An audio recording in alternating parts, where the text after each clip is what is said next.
Every choice you have made has led you to this moment. No truer words have been spoken, Mr. Maul. Hello, everyone, and welcome to Star Wars Mark of Balance. My name is Mark, and we have reached the top 5 Clone Wars episodes. Oh my gosh. In true poetic fashion, I am recording this almost 13 years to the date of when Clone Wars first premiered in theaters, subsequently a day before my birthday. So today's special, folks. And being able to record this episode so close to my birthday and so close to where this series began is indescribable how amazing I feel. And I cannot wait to share with you these thoughts that have been brewing in my head for so many years, and I finally get to release them. I finally let them go free. And in all seriousness, thank you so much for listening. I really hope this makes you want to go back and watch Clone Wars and get lost in it again and really appreciate just how much it's done for the galaxy far, far away. And I think I'll start this episode with a little bit of a story. I was lucky enough to go to Star Wars Celebration in Chicago, where they'd be showing the first footage of Season 7, the final season of Clone Wars. Me and my friend Steven knew we had to get in that panel.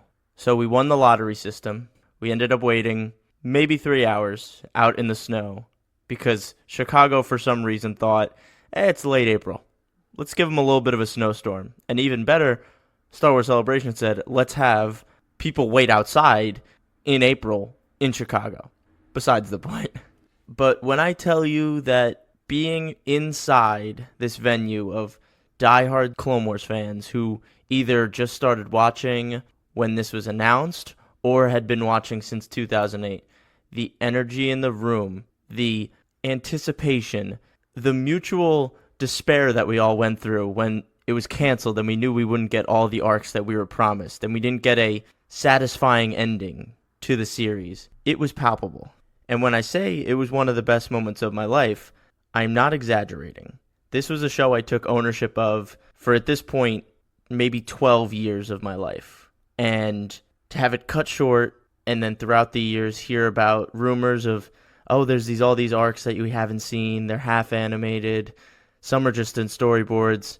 And then hearing that it would come back, and then being able to be in the room where the creators, Dave Filoni, Ashley, Sam, James, Dee, Matt, all of them, all in this room together, sharing this moment. And when they first showed scenes from Season 7, I had goosebumps the whole time. I had a lump in my throat. I laughed because Dave Filoni is hilarious, and their camaraderie on stage was so amazing to watch. And I'm really happy that I was able to be in that room on that day to reflect and celebrate Star Wars, The Clone Wars, because I think it is a show that has shaped Star Wars unlike any content we've had since Revenge of the Sith. And Clone Wars was the show that kept Star Wars alive when there was no certain future for it. I said it all the way back in the first episode of this podcast. Clone Wars held up Star Wars and made us believe that we would get more Star Wars. And when Disney finally bought it, it's ironic that that was the thing that killed Clone Wars. The thing that saved Star Wars was sacrificed because Disney was able to revive Star Wars. Once again, almost poetic. But without further ado, let me get into this top 5 because these episodes are some of the best Star Wars content we have ever gotten. Period, period, period. Emphasis on the period. I wish I could exclamation point the period. These episodes add context, they advance character arcs, they finish character arcs, and they're overwhelmingly done beautifully. So, let's do this. Number 5, I have the series, the official series finale, Victory in Death. Victory in Death was an emotional roller coaster, not because of what happened on screen. Obviously, that was an emotional roller coaster. But it was a cathartic experience for Clone Wars fans that have been waiting for this finale. We finally knew going into the finale that this would be it. It wouldn't be pulled under the rug from us. This was the definitive finale. This was the end. Boom. And that in itself was enough to make you emotional because you've been waiting so long. This is a series that spanned over 12 years, and this came out 8 years after it was supposed to be done. And they knew that because the opening of this episode is so epically somber. It's unbelievable. I remember my jaw literally on the floor when the red logo came up and the Revenge of the Sith soundtrack that had been flipped rose up as it revealed the title of this episode, Part 4, Victory and Death. I mean, oh my god. But aside from the feelings outside the episode, inside the episode, you get the final journey of Ahsoka and Rex. They're the ones that started this series. You knew they were two of the main characters. Anakin and Obi-Wan had already been the main characters. These two were the focus of the series, really. A clone perspective and a Padawan who gets expelled from the Order. I'll start with Ahsoka, someone who we've grown with, and we see her make a decision that no other Jedi Masters had made to this point during Order 66, to not kill any of these soldiers. Now, I believe since she had the knowledge that they had these chips in them and that this wasn't their choice, I believe that helped their decision, and I assume many other Jedi would have been a little more hesitant. But at the same time, I don't know. With the way the Council was moving, the way the Jedi were changing, I think that decision really did set her apart and just showed what kind of person she was and, as always, adds to her character. The most tragic part is that while she fought alongside them, they also showed her that same respect. In the first episode of this arc, The Siege of Mandalore, you see them paint their helmets in respect to her, and they stand at attention whenever she walks through the hallways. It's the utmost respect a soldier can give, and to see them in her helmets trying to kill her, and her having to deal with that, and see that it's not their choice, and the people she knew just a couple hours ago, were now going to kill her, but she would never call them her enemy. And that's really the best thing a person can do for a soldier, a lifelong soldier, is show them that same respect, and she does. Now, Rex, this is hell on earth. Rex's arc in the show not only questions his own beliefs about orders, but also his own beliefs in what he's fighting for. Is the Republic worth fighting for? And I think eventually he realizes that he's fighting this war for his brothers and the people next to him. And at this point, he's lost everyone. And Jesse was the only one he had left. And even now, Jesse's become his main foe in this episode. And as any soldier or any man that is not good about expressing his emotions, Rex says, Ahsoka, we can't get off the ship without fighting our way out. We have to get rid of these guys. We have to go. They don't care. They're going to kill us either way. They have orders. And even though he's saying this, when Ahsoka takes off his helmet, he's crying. He doesn't want to do this. He doesn't want to fight his way out. He can't believe he's put in this position. And Ahsoka, his friend Ahsoka, not his commander, not his superior, his friend Ahsoka tells him, they're good soldiers just like you, and we're not going to kill them. And that is just so powerful, especially for Rex.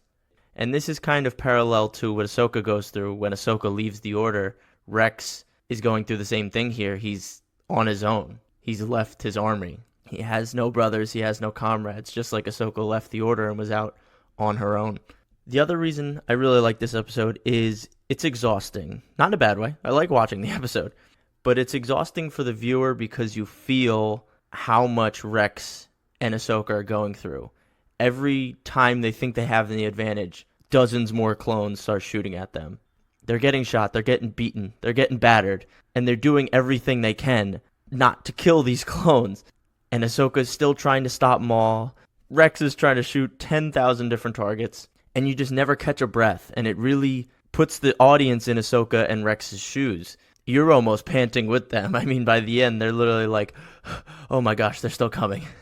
And when they finally get in that Y-Wing and escape this ship that is literally going down onto a moon in the middle of nowhere, you just take like a breath and you're like, oh my gosh, this is terrible. And this is what every Jedi is going through right now. Even if they survive that initial execute Order 66, open fire, they're just going to be fighting for the rest of their life. It's symbolic of what everyone else is going through out there. And once again, the droids sacrifice themselves for people. These perfect companions literally give their lives to these people they just met to get them off this ship. The droids are just the most unbelievable characters. They're so selfless, and they're supposed to be the ones that are controlled by programming. And the ending. The ending. I'd never heard any Star Wars score like there was in The Siege of Mandalore, and it finished off with a piece of music that I never thought I'd hear in Star Wars, but the single piano key mixed with that Blade Runner-esque music, it really adds to this atmospheric tragedy of the galaxy.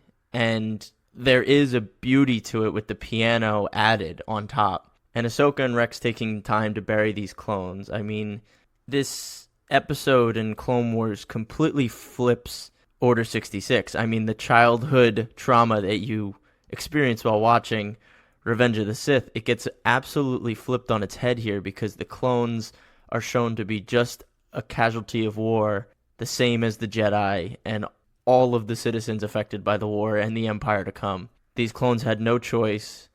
They were bred to go into battle to die, and even more importantly, they were bred to die to ascend the Emperor to power and be the scapegoats and be the bad guys in the galaxy. It's incredible that the series has turned the clones that in the prequels, who were cool, and you loved seeing them fighting and stuff, they were just fun to watch. But in the end, in Order 66, you were like, oh, I do not like these guys. These guys are bad dudes. And then this episode, you see that they had no choice. And they were simply a tool.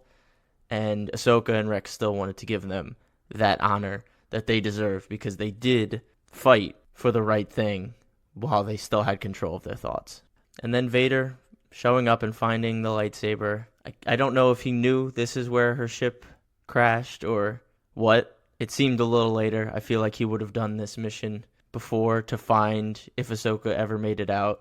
But I think when he saw the owl, he fell deeper into the dark side at that singular moment. I think that was the main point of the theme of that shot, was to show that this made him recede deeper to the dark side, because now not only did he cause Padme's death, but in his mind, he thinks he caused Ahsoka's death too. The only weakness of this episode is the fact that it came out after Rebels.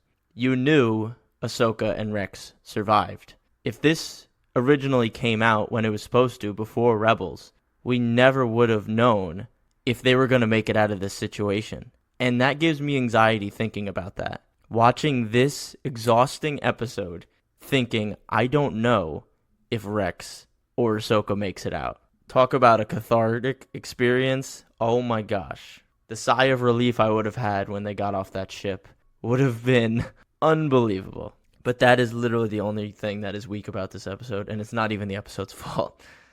And moving on to number 4, we have Lawless from Season 5. So much happens in this episode, it's almost jarring, but it packs such a punch. You see the climax of an arc that I don't think anyone ever expected to get from Obi-Wan, him having this love interest, same as Anakin, but not having the strength that Anakin had to cultivate it, and instead suppress those feelings. And throughout this series, you see Obi-Wan open up even more and more, and same with Satine. And he really comes to her aid at the drop of a hat at any point. He's there faster than if Anakin asked him to come help. And, he heard the famous holocron message, help me, Obi-Wan, you're my only hope. How could he not respond to that? But I love how Maul's plot is perfectly executed. He knew that the Jedi wouldn't get involved. Only Kenobi would come by himself. First of all, the Jedi not being involved is just another layer of hypocrisy to them and the Council. This world of Mandalore, who controls 2,000 systems, is literally being overrun by crime lords. And the Jedi Council says, they're neutral. The Senate would not allow us to go help. So this is an internal affair. Imagine peacekeepers hearing, oh yes, civilians and the government are being toppled in this world, and we can't get involved because the Senate would never approve. The Jedi really think this way now. I mean, it just adds to what happened to them. But one of my favorite scenes in the show, in the throne room when Maul is holding Satine and Obi-Wan says this great line, it takes strength to resist the dark side.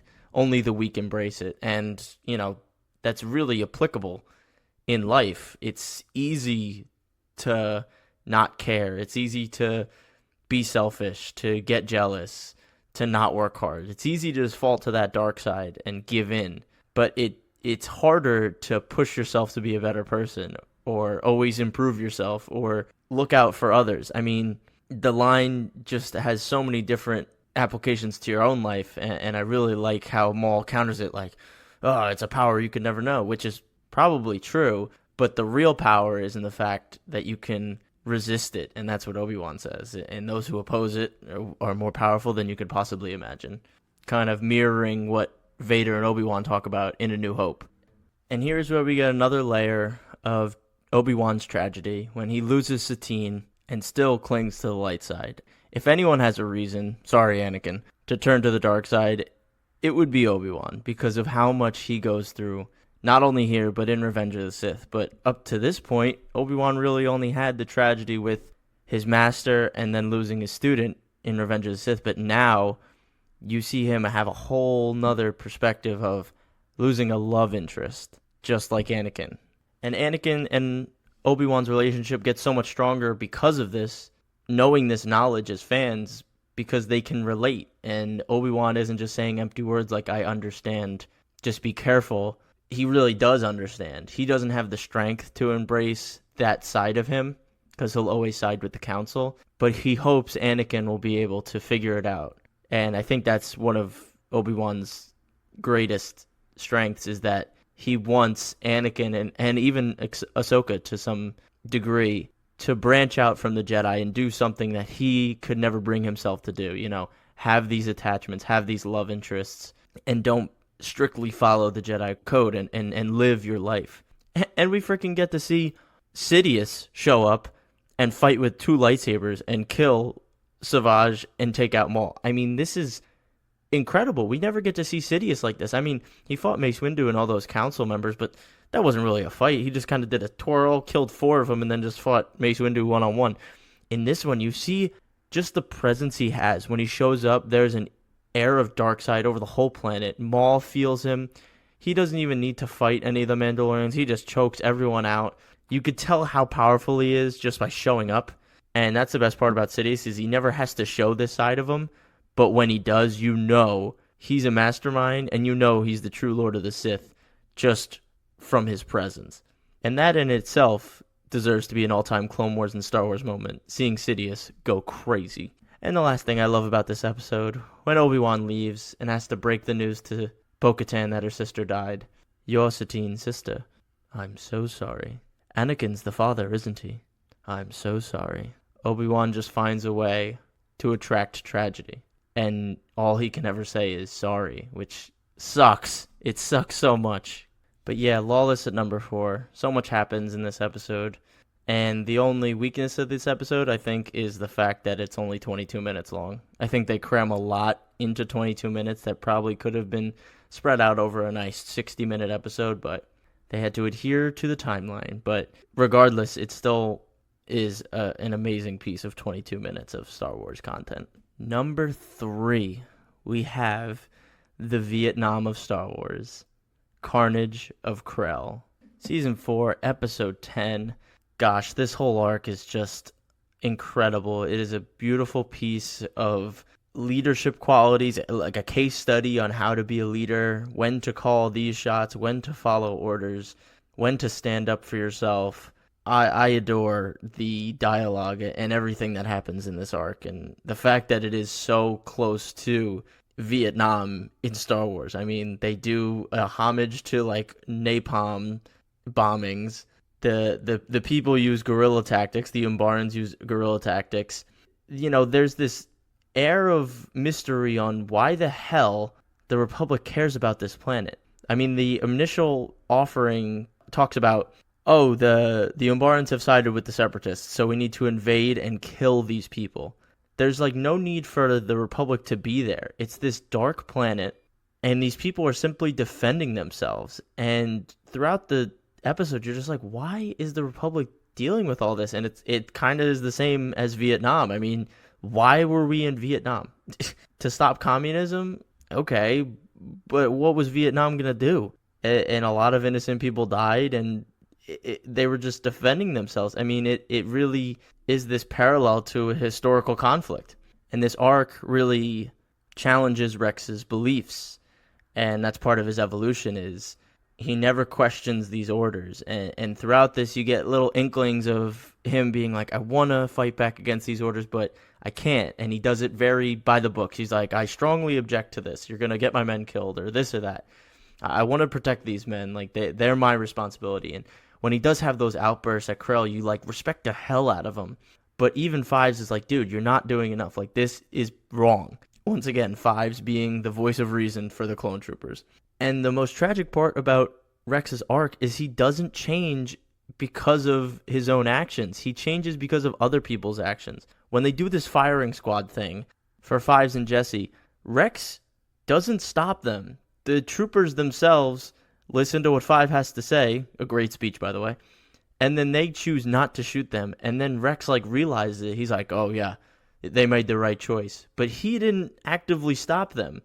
And that's kind of sad. He was about to let Fives and Jesse die because of orders. It's really brutal to think about.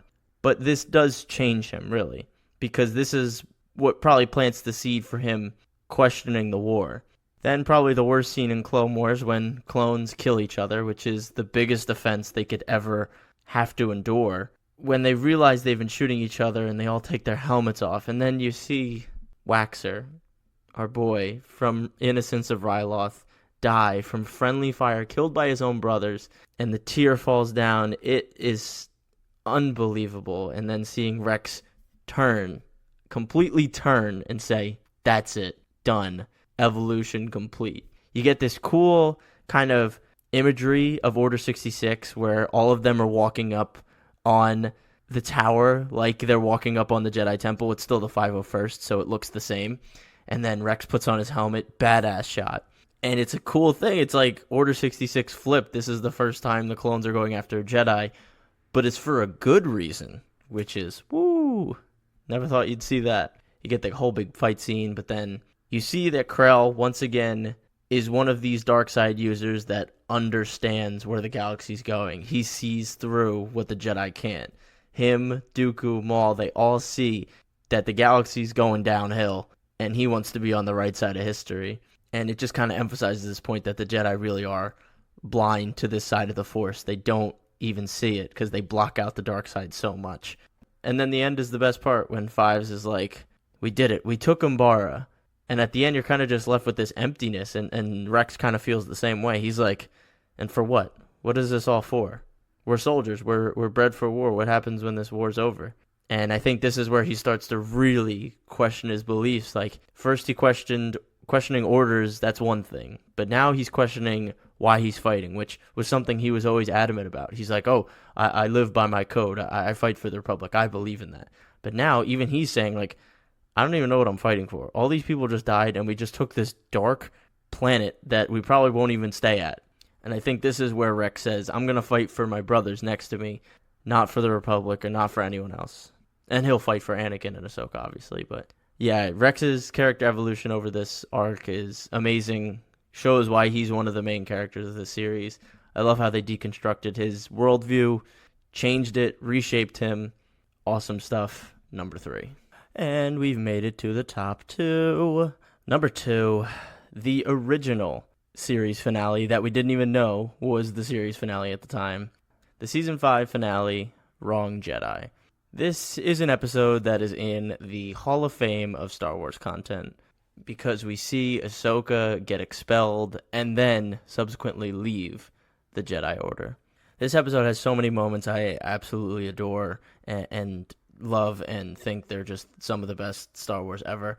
Aside from Ahsoka, this episode so focuses on the Jedi having their heads so far up their own asses that their hypocrisy almost makes you cringe. They literally don't stand by Ahsoka, except Obi-Wan. Obi-Wan, throughout this whole one, does what he always does, is vocal only to a certain point, but never takes action to help his friends. He's a bystander a lot of the time that, sticks up for the right thing, but he never follows through with it. And the same thing happens with the council. He disagrees with them. He's like, we should stand with Ahsoka. And then during the trial, Yoda says, we are not all in agreement. And Ahsoka's, Obi-Wan's the one that was not in agreement with expelling her. Even Plo Koon, the person that found her, gave up on her. Really? Come on, dude. But the Jedi literally expel her from the Order because they were afraid to piss off the Senate or afraid to lose power.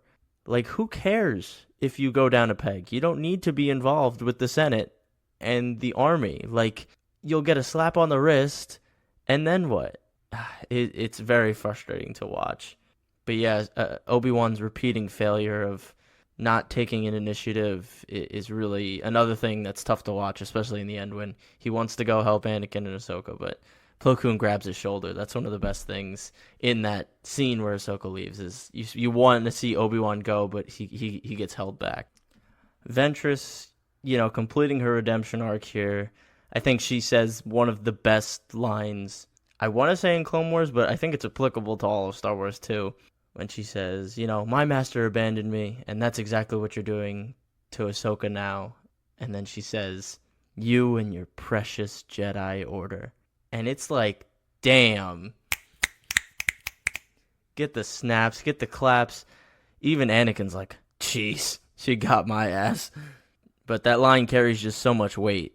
This religion of peacekeepers, high and mighty, abandoned one of their own to protect their little precious Jedi Order. And Ventress in this episode, obviously Barriss too. You get these foils for Ahsoka.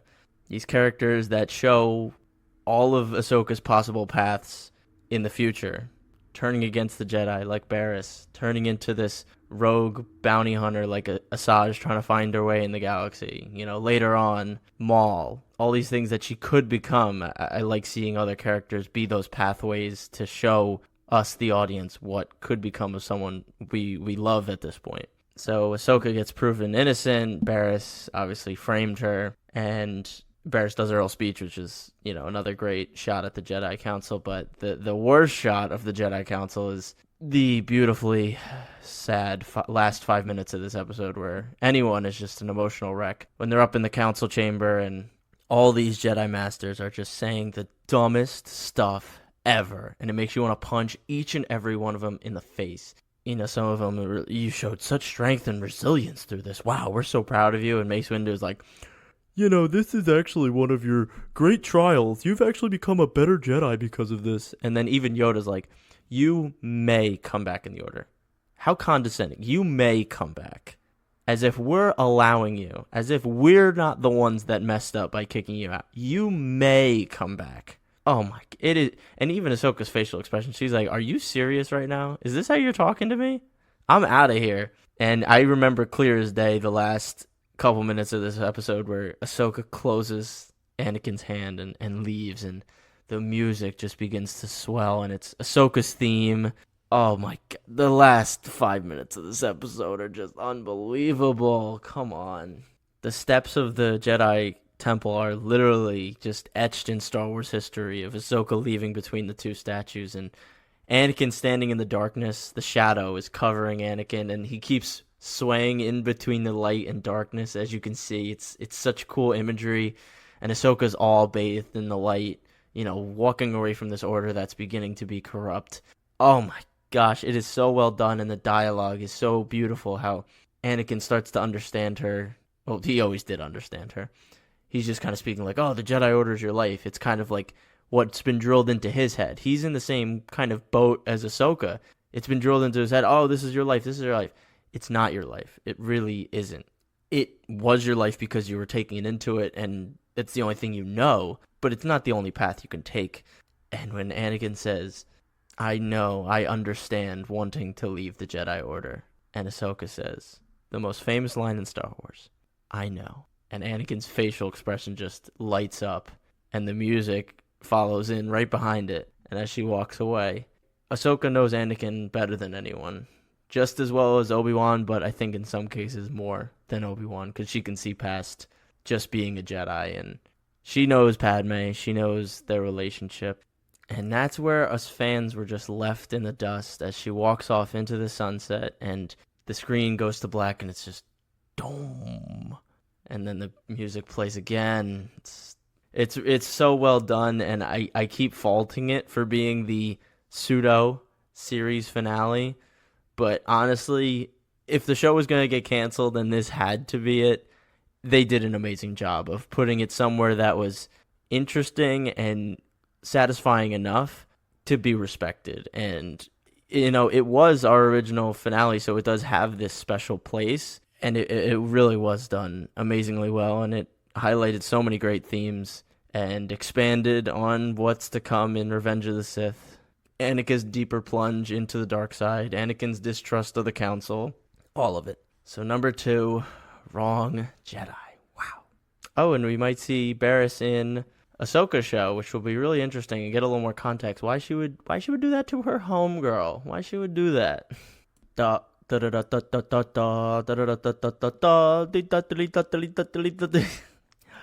We've reached number 1, everyone. Let's do this. My number 1 Clone Wars episode of all time is Season 7, Episode 10, The Phantom Apprentice. Title alone, this is the best episode of Clone Wars. The Phantom Apprentice not only pays homage to the title Phantom Menace, which is Darth Maul, but it also is reimagined now. Phantom Apprentice could be Maul not being Sidious's apprentice anymore and wanting to kill him, as any good Sith apprentice would in their position. The Phantom Apprentice could be Ahsoka, because she is no longer Anakin's apprentice, but she still cares for him like a master. And Anakin is about to become a Sith Lord in this moment. The Phantom Apprentice could also be Anakin, because even though he is not Sidious's apprentice yet, he is being groomed to become his apprentice. The title is just fantastic. I mean, you cannot beat a great title, everyone. And that's the only reason it's the best episode. Thank you so much for listening.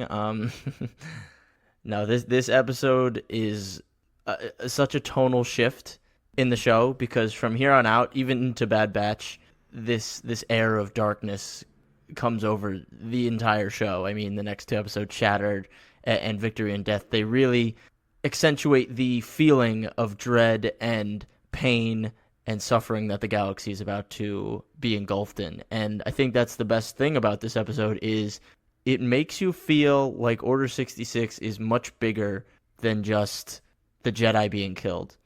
One of the best lines, I mean, every line that Maul says in this episode is gold and deserves to be in the Hall of Fame, but he's watching the clones and Mandalorians fight, and he's like, all so blissfully unaware of what is to come, fighting for no reason.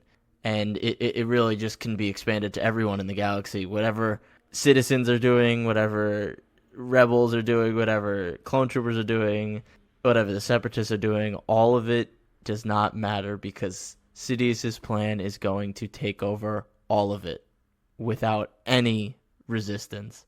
And you feel that weight. You feel as if the galaxy is about to just be turned upside down. And I love how it establishes that in this episode. I'll come back to the throne room later, but Obi-Wan and Ahsoka's relationship in this little arc is really strained. And it sucks to watch, but in Ahsoka's mind, I don't think she fully believed that Obi-Wan was on her side when she was going through her expulsion from the Order, even though he did speak up for her in private, and Yoda did mention, though not all in agreement are we, Obi-Wan never had the strength to go to her and say that, I believe you, and that strength and that confidence in her probably would have made a huge difference, and that's a failure on Obi-Wan's part. And even here, he doesn't even know how to communicate to Anakin. I mean, he asked Ahsoka to talk to him for her. And this is Obi-Wan, someone who's known him since he's a kid, and he still can't even articulate something to Anakin. And I think it's so funny when Obi-Wan says that, oh yeah, we have Anakin spying on Palpatine. And Ahsoka's like, she knows Anakin so well. She's like, you have Anakin spying on someone who he looks up to? Are you guys stupid at the council? Like, really? What are you guys doing? And she wants to talk to him, but the timing just never lines up, and it sucks. But, in the back of both their heads, Obi-Wan and Ahsoka, they both do still trust each other, and they both do care for each other, and they have that last moment where Ahsoka says, if you see Anakin, tell him, and Obi-Wan says, I know. I will, I think. And, what I really like is that Ahsoka is the perfect mix of Anakin and Obi-Wan. She is disciplined, but also has a free will and cares for others. And she just shows both of their strengths, and I really like that about her. She had two masters, in my opinion. The Revenge of the Sith references continue to pour in. Anakin kills Count Dooku, and Ahsoka hears that and is like, oh my gosh. And at this point, I think everyone in the crowd was like, okay, Order 66 is definitely happening soon. Like, oh my gosh, we're so close. This is not going to be good. And that just adds to the dread and tension. It starts twisting and twisting and twisting, and the rope's getting tighter and tighter and tighter. And then we get to the real strength, the real meat and potatoes of this episode, the throne room where Maul and Ahsoka talk. I started to realize that Star Wars is the king of throne room scenes. I mean, Return of the Jedi, Last Jedi, this, the throne room scene with Satine that I just talked about, and I'm sure there's many more. But when it's in a throne room, it's Star Wars, and it's good. I just have to acknowledge Sam Witwer's acting performance in this episode. It's unbelievable how he adds these stutters and these fearful like breaths. He's like, Sidious. And you can tell he knows so much more than everyone else in the room. And I do love when he lets Jesse back. He's like, go on, go back to your brothers. It's just so funny because he's just like so self-aware what's about to happen. He can just act funny around these people that have no idea what's about to happen. And as Maul starts to unfold, you're kind of on the edge of your seat. You're like, how the hell? He knows all this? He's like, oh, Count Dooku, I always thought he was an old fool. The apprentice after him. I always thought he was an old fool, but I see now he and I are the same. We were both betrayed and used as puppets. And he's like, oh, Anakin has been groomed. I want to bring him here to kill him, to stop Sidious. And at this moment, you're just like, oh my gosh.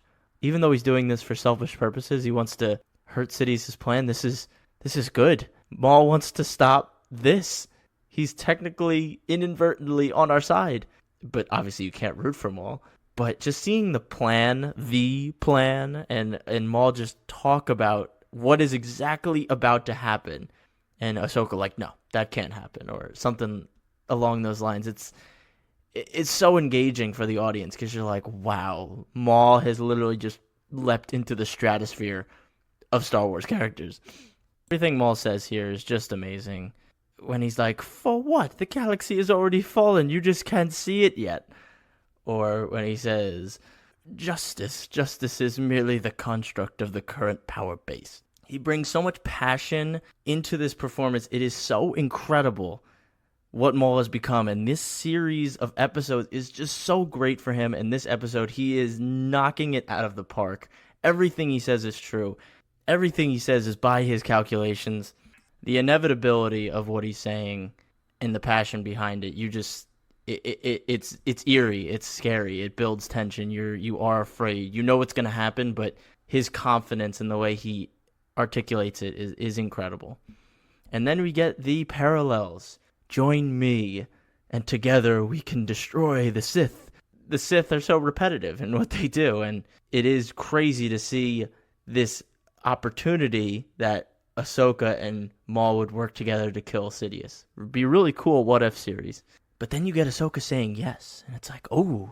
But then you hear what he needs her for, and then she's like, no, I'm not killing Anakin. You're wrong. Your vision is flawed, just like everyone else said about Anakin. He would never do this. I know Anakin. And then you get a motion capture duel, which is the best looking one in Clone Wars, because in Clone Wars, the duels are very fast, and you really only see the poses, like everything is a blur until they meet lightsabers. But this one felt grounded, gritty, weighty. I love this duel, and the dialogue they have between each other, especially when Maul says, you have Kenobi's arrogance, like just another thing that Ahsoka learned from him. So cool. And then in the end, Ahsoka wins, and Maul gets captured, and as he's hanging there, let me go, let me die. He doesn't even want to live in this galaxy. It's a struggle for him to be alive. It just proves that he was only staying alive for self-preservation, and then when he saw a way out, he said, I'll take it. Let me go, let me die. Screaming it at the top of his lungs, and then he screams bloody murder. We're all going to burn! You're all going to burn! Scary stuff. And Ahsoka believes him to some degree because she sees it and then she looks up. And she's like, what's going on with Anakin? I hope he's okay. It is a haunting ending to the episode, obviously setting up for the next episode, which is another unbelievable one in Shattered. But Maul's screams of terror will be etched in my memory, and I think everyone in the show's memory, because they're scary. Once again, I wish Sam got all the awards on Earth, because his portrayal as Maul in not just the whole series and obviously playing the son, but in this Siege of Mandalore in particular, he brings a whole nother level to the dialogue. Not taken away from Ashley. Ashley's great too. But Maul, he took voice acting to another level here. So surprisingly, my number one episode doesn't have a emotional gut punch or anything like that, but I think what it does, other than production value, music, visuals, battle scenes, is I think it perfectly intertwines with Revenge of the Sith and adds a whole new perspective, all new context to different characters. I think it ties up so many different storylines. It elevates characters to whole new levels, and it sets the stage without acting like a setup episode. You know, some episodes are like just setup episodes, but this episode perfectly sets up the stage, the tone of the incoming terror that is about to take over the galaxy, and it felt like a movie. It felt like movie quality, and if I'm being honest, if the Siege of Mandalore was stitched together into a whole movie, which it basically is shot like, it would be one of my top 5 favorite Star Wars movies of all time. So here's to you, The Phantom Apprentice.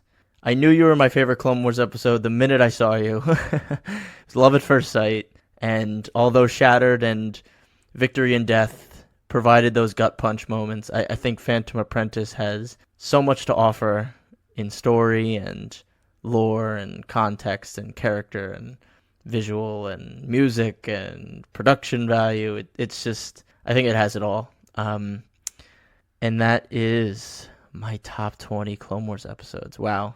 This is, as I said in the beginning, every choice I've made has led to this moment. I've been thinking about these episodes ever since I saw them back in the day, all these thoughts, and I never really got them out there except with certain people and certain groups, but it's a dream come true to let them be free and share it with the world, and I hope you guys have enjoyed. I hope you guys are reinvigorated with Clone Wars love and excitement, and I hope you go back and rewatch or just appreciate from afar.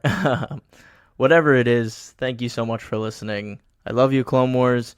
You are my Star Wars content. You are my generation Star Wars content. I feel ownership over you, and seeing your journey from the movie theaters a day before my birthday to seeing Season 7 premiere panel and being in the room with its creators and then recording this episode on the anniversary of the original movie and a couple days before my birthday. Can't beat it. This has been one of my favorite episodes to record. I was so excited to do this, and I'm sad it's over, because I could keep talking about Clone Wars forever, and I probably will in the future. But for now, stay safe, stay healthy, Clone Wars forever, and may the Force be with you, always.